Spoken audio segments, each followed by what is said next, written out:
Nalilito naman po si Ate B. Kumusta po?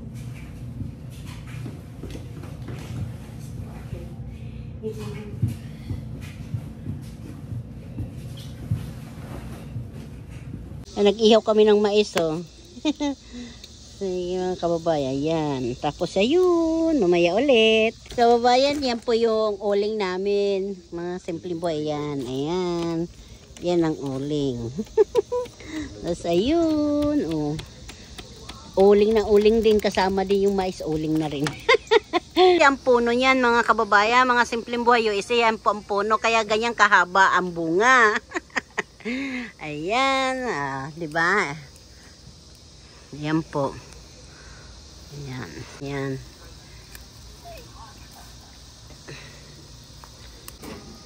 Pati bunga kahaba-haba din. Ay, ang bunga ay kahaba-haba, no? Grabing mais na yan, tanim namin. Hindi mo namin akalain na ganyan ang bunga.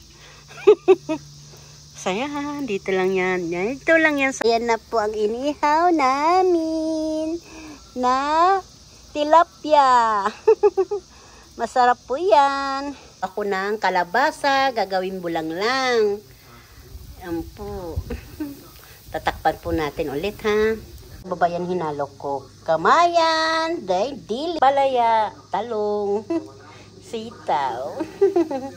Yan po, dito lang kami sa bodega. Ako nagluluto. Simpleng buhay. Ayan na yung gulay. Linuluto ko. Ayan na.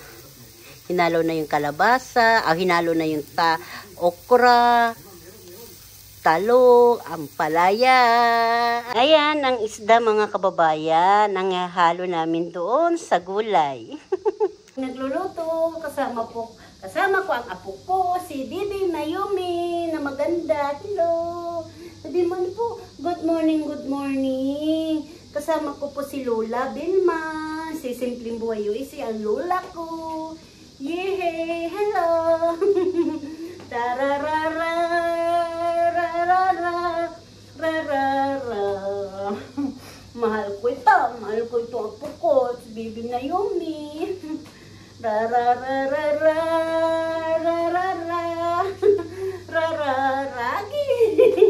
Sige pa, loto muna tayo. Bye-bye.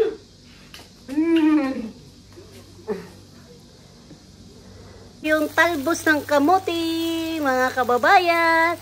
Masarap na po ang ulam namin na gulay.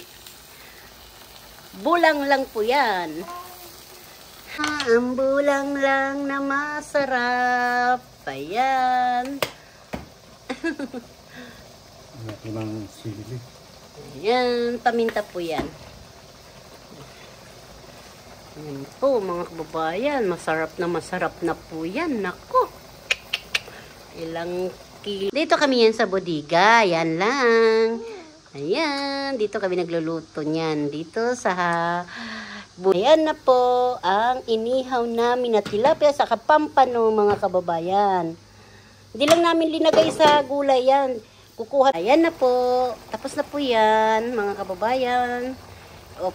Off na natin.